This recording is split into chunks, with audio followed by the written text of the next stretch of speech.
Pierre Lissière, bonjour. Bonjour. Emmanuel Macron a été giflé hier lors d'un déplacement dans la Drôme. Qui était visé selon vous? C'est l'homme et sa personnalité? C'est sa politique? Ou bien c'est le chef de l'État en tant qu'institution? Je pense que quand on s'en prend au chef de l'État, on s'en prend rarement à l'homme directement, personnellement. Je pense qu'on s'en prend au chef de l'État et donc à l'institution. La condamnation a été unanime. Je m'associe évidemment à ces condamnations. Je voudrais vous livrer un peu mon sentiment personnel. Quand j'ai vu, et j'imagine que beaucoup de Français l'ont ressenti aussi, quand j'ai vu ces images, je me suis senti agressé. Agressé en tant que citoyen français, de voir qu'un homme pouvait comme ça s'en prendre au président de la République, non pas à Emmanuel Macron, mais au président de la République.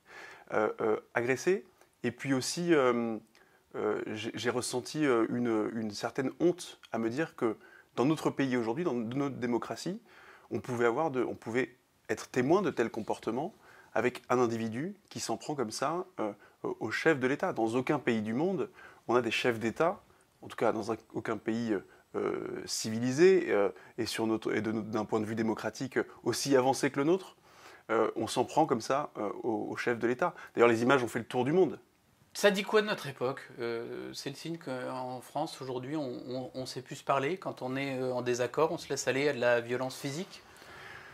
La violence physique en politique, elle n'est pas nouvelle. En réalité, on a le souvenir de Jacques Chirac qui avait essuyé une tentative d'assassinat il y a quelques années, assez longtemps maintenant. Il y a 20 ans à peu près, oui. Manuel Valls qui avait été entarté il y a quelques années, François Hollande également. Donc il y a une violence comme ça chez les politiques qui est essentiellement verbale. Mais là, on en arrive à une extrémité où un chef d'État en exercice est giflé, donc agressé physiquement. Ça dit quoi de notre époque? Ça dit que je crois qu'il y a une radicalité dans toute la société française. La montée des violences qu'on voit dans la société aujourd'hui, qu'elles soient à l'école, qu'elles soient à l'hôpital, qu'elles soient contre nos pompiers, contre nos policiers, contre nos élus aussi, au premier rang duquel le président de la République, mais vous avez de plus en plus de maires qui aujourd'hui sont agressés dans l'exercice de leurs fonctions. Qu'est-ce qu'on peut faire contre ça? Je pense qu'il faut restaurer l'autorité. Parce que quand vous vous en prenez au président de la République, a fortiori, mais à tous ceux qui sont détenteurs de l'autorité, tous ceux qui incarnent l'autorité, qui incarnent la République. J'évoquais les policiers, les gendarmes, les pompiers, les soignants, les professeurs, les élus. Quand vous vous en prenez à ceux qui incarnent l'autorité, il faut derrière un choc d'autorité, il faut une réponse exemplaire, une réponse pénale exemplaire. Moi, je ne doute pas que la réponse pénale contre les agresseurs du président de la République sera exemplaire. Mais j'attends qu'elle soit aussi exemplaire pour l'ensemble de ceux qui s'en prennent aux détenteurs de l'autorité en France. Est-ce que cette violence ou cette tension, en tout cas, vous la sentez aussi dans la campagne régionale que vous menez en ce moment en Ile-de-France? On le sent, c'est une violence, en fait, à défaut d'avoir de projets sérieux et convaincants à présenter aux Franciliens, un certain nombre de nos adversaires nous attaquent nommément sur notre bilan et bien souvent sur des mensonges, des manipulations et des fake news. J'ai envie de dire, il faut de l'apaisement. Il faut de l'apaisement dans cette campagne. Que chacun, la politique, c'est quoi? C'est le débat d'idées. C'est conviction contre conviction, projet contre projet. C'est pas l'invective, c'est pas l'anathème, c'est pas l'insulte. Et qui est dans l'invective, l'anathème dans cette campagne contre vous? Oh, écoutez, quand vous regardez un peu les attaques que nous essuyons et que essuie Valérie Pécresse, qui sont bien souvent des attaques qui viennent des rangs de l'extrême gauche, de l'extrême droite, mais aussi, et c'est là où c'est plus inquiétant, de plus en plus des partis dits modérés, de gauche notamment. La candidate socialiste est plus dans la caricature de ce que nous sommes plutôt que dans la présentation d'un véritable projet. Et c'est là où ça pose question, c'est qu'on voit se dessiner en Ile-de-France, comme dans d'autres régions par ailleurs, mais en Ile-de-France à minima, des blocs distincts. Vous avez d'un côté l'extrême droite, et nous l'avons rappelé la semaine dernière, qui a dans ses rangs des personnalités qui sont issues de ce que l'extrême droite sait faire de pire dans notre pays. Une extrême droite raciste, antisémite, homophobe, qui n'a pas hésité à plusieurs reprises. Vous avez exhumé des tweets attribués bien sûr, à certains candidats. Parce que c'est important de rappeler ce qu'est l'extrême droite dans notre pays et que derrière le ripollinage de façade du Rassemblement national, il subsiste le Front national tel que nous l'avons connu il y a encore 30 ou 40 ans. Et de l'autre côté, vous avez une extrême gauche qui, pour le coup, n'hésite plus à tourner le dos à la République.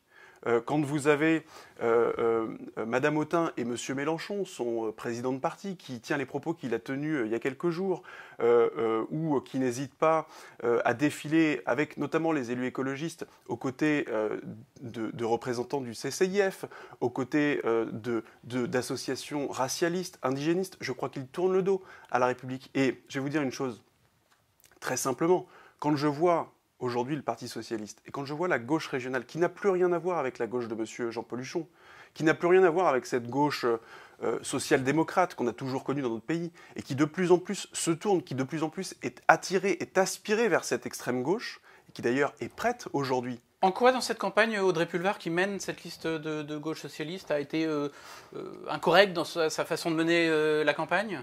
Écoutez, en tout cas dans ses propos, quand je vous dis qu'elle est aspirée vers l'extrême gauche, regardez les propos qu'elle a tenus sur les fameuses réunions non mixtes de l'UNEF, où elle a pour la première fois un représentant soutenu, un candidat soutenu par le Parti socialiste, tient des propos qui vont à l'encontre de tout universalisme républicain, ce qui est pourtant l'ADN de la gauche de Jaurès.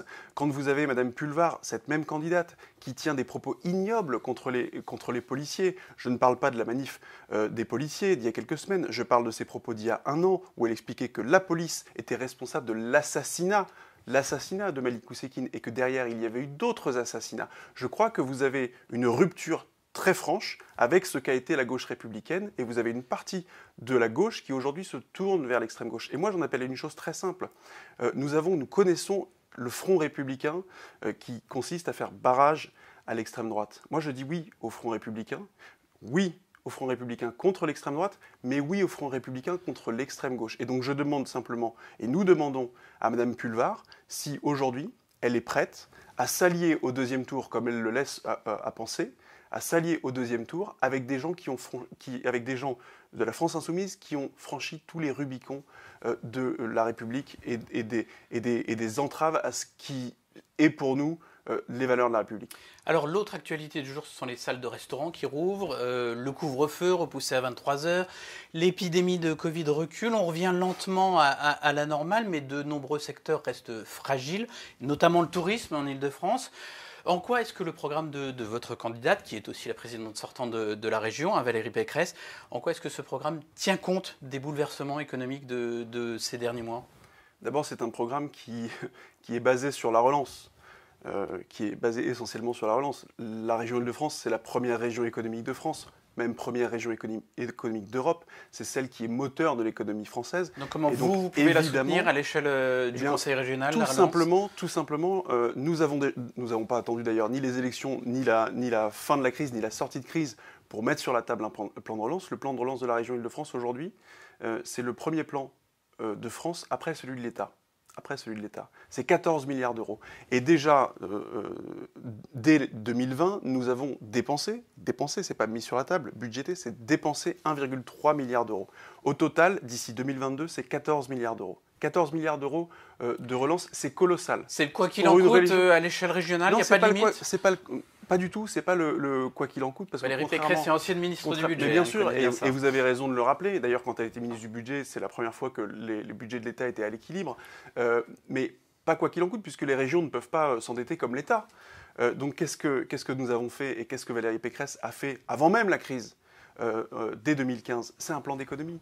Aujourd'hui, nous avons économisé en Ile-de-France 2 milliards d'euros sur le mandat. Et nous allons à nouveau en économiser sur le prochain mandat 2 milliards 3. Avec ces économies-là, vous pouvez agir, vous pouvez faire face à la crise. Et c'est précisément parce que la région Île-de-France a pu dégager des moyens d'action, des marges de manœuvre. Alors ces économies, elles sont faites où ? C'est sur le fonctionnement, bien évidemment, c'est sur la fusion de certains organismes associés, c'est sur le dégraissage du mammouth, comme on pourrait dire de façon un peu triviale, c'est sur la chasse au gaspillage aussi, énormément de gaspillage. Quand nous sommes arrivés à la région, la gauche gérait très très mal la région. Aujourd'hui, il y a une rigueur budgétaire, qui a été saluée d'ailleurs par la Chambre régionale des comptes, rigueur budgétaire qui nous permet aujourd'hui d'avoir les marges de manœuvre pour faire face à la crise. Et donc c'est le plan de relance, évidemment. Nous avons annoncé il y a quelques semaines l'effacement de la dette Covid pour toutes les PME et TPE franciliennes qui avaient bénéficié des dispositifs d'aide de la région. C'est 7000 entreprises, 7000 petites entreprises qui vont voir leur dette Covid totalement effacée. Donc la relance, nous sommes en première ligne de la relance. Valérie Pécresse est en première ligne de la relance. Ça concerne tous les secteurs d'activité et évidemment le tourisme qui est, nous l'espérons, la région Île-de-France étant la première région touristique de France, va bénéficier de cette reprise et de ce retour des touristes. Mais en tout cas, ce qui est sûr, c'est que nous l'accompagnons comme nous accompagnons tous les autres secteurs de l'économie. D'un mot, le télétravail qui a explosé pendant cette crise sanitaire va sans doute s'installer dans la durée. Là aussi, en quoi est-ce que vos propositions intègrent ce phénomène ? Bah écoutez, le télétravail, non seulement nous n'avons pas, là encore, nous n'avons pas attendu la crise pour nous mettre au télétravail. D'ores et déjà, au siège de la région Île-de-France, nous avions expérimenté le télétravail. Les agents avaient possibilité de se mettre en télétravail. Nous avons développé un maximum de tiers-lieux, ce qu'on appelle les tiers-lieux, les fameux espaces de coworking qui sont aujourd'hui de plus en plus dans les gares, que nous finançons notamment aux zones rurales, puisque la crise Covid a eu cet effet accélérateur de migration, entre guillemets, des franciliens des périphéries les plus denses, les plus urbaines, vers les territoires un peu plus excentrés, un peu plus ruraux, notamment en grande couronne. Et il faut donner les moyens à ces franciliens-là de pouvoir continuer à travailler. Donc c'est l'accélération du déploiement du très haut débit sur tout le territoire. C'est le développement évidemment du réseau de transport et nous avons annoncé le doublement du réseau de transport dans la mandature prochaine et évidemment la création d'espaces de travail, de tiers-lieux et puis le développement des entreprises dans les territoires ruraux. Valérie Pécresse, elle veut incarner une droite modérée, ouverte, moderne.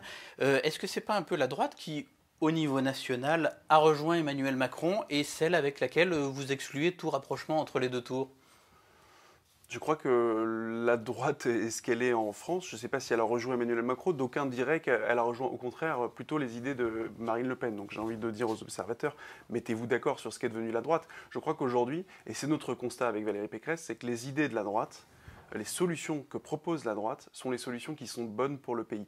La preuve en est, c'est que la France aujourd'hui est majoritairement de droite et que Emmanuel Macron lui-même s'inspire de ce que peut faire la droite. Regardez, même d'un point de vue strictement régional, puisqu'il était question des régionales, un certain nombre de dispositifs mis en place par la région Île-de-France ont été des dispositifs pionniers qui ont inspiré le gouvernement. Mais justement, qu'est-ce qui vous distingue vraiment de Laurent Saint-Martin, donc votre rival macroniste ?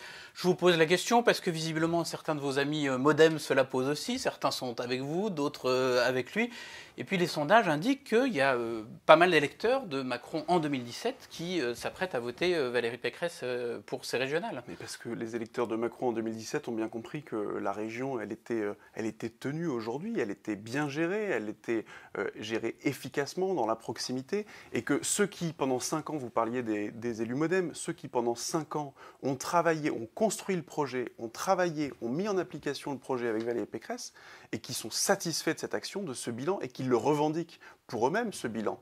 C'est leur bilan aussi. Mais qu'est-ce qui vous distingue des propositions et des candidats macronistes dans la région, puisque vous avez exclu toute alliance, y compris au second tour ? Mais pour une raison très simple, c'est que vous avez regardé les propositions du candidat macroniste en Île-de-France aujourd'hui.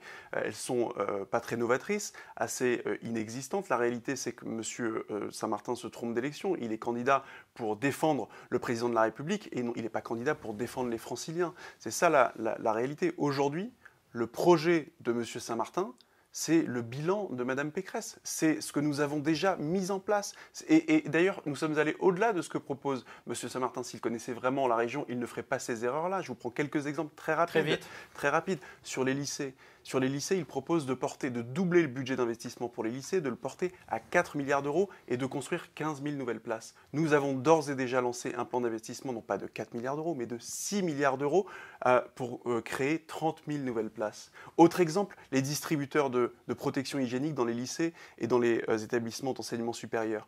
Ça a été une proposition qui a été annoncée en grande pompe par les candidats LAREM. C'est déjà fait. C'est déjà dans les lycées aujourd'hui. Les lycées sont déjà équipés. Donc voilà, c'est en ça que je vous dis qu'aujourd'hui, les propositions de l'AREM en Île-de-France ne sont pas sérieuses, en ce sens qu'elles sont toutes déjà mises en œuvre. Donc j'ai envie de dire, plutôt que de voter pour un recyclage de ce qu'a fait Valérie Pécresse, votez directement pour celle qui tient les manettes de cette région. Un dernier mot, contrairement à Xavier Bertrand qui affiche clairement la couleur, Valérie Pécresse ne dit pas si elle a envie d'être candidate à la présidentielle. Elle n'aborde pas le sujet, sans doute ne l'abordera-t-elle pas avant ces régionales. Est-ce que ce n'est pas un petit peu déloyal vis-à-vis des électeurs franciliens ? Non, au contraire, lorsque vous avez pendant 5 ans mis toute votre énergie au service des franciliens, c'est la moindre des choses que de vous représenter à nouveau face à eux. Mais de ne pas leur dire si on sera toujours au conseil régional un an après, ou si on aura d'autres ambitions. Valérie Pécresse, alors si on a bien une qui a toujours été à 100% consacrée région et qui le sera à nouveau, c'est bien Valérie Pécresse. Aujourd'hui, tous les autres candidats en Ile-de-France sont des candidats par procuration. J'ai cité le candidat Larème qui aujourd'hui est le porte-parole d'Emmanuel Macron. Je citerai également le candidat du RN qui est dans des préparatifs de 2022, Madame Pulvar qui essaye de préparer la campagne présidentielle de Madame Hidalgo. Personne n'est candidat pour les franciliens. Il n'y en a qu'une aujourd'hui, c'est Valérie Pécresse, et elle a toujours annoncé, comme elle l'a fait déjà en 2015, qu'elle se consacrerait à 100% à l'application de ses propositions. Elle a appliqué son programme quasiment intégralement en 2015 jusqu'à aujourd'hui, et ça personne ne peut vraiment le nier, et elle le fera également dans les années qui viennent. Et l'ensemble de son programme, de ce qu'elle propose aujourd'hui, sera mis en application pour les franciliens. Quand vous votez pour une liste aux élections régionales, mais sur une élection locale de façon générale, vous votez pour un projet. Et donc ce projet, vous avez la garantie, en tout cas en votant pour Valérie Pécresse, qu'il sera mis en œuvre. Merci beaucoup Pierre Lucien. Merci à vous.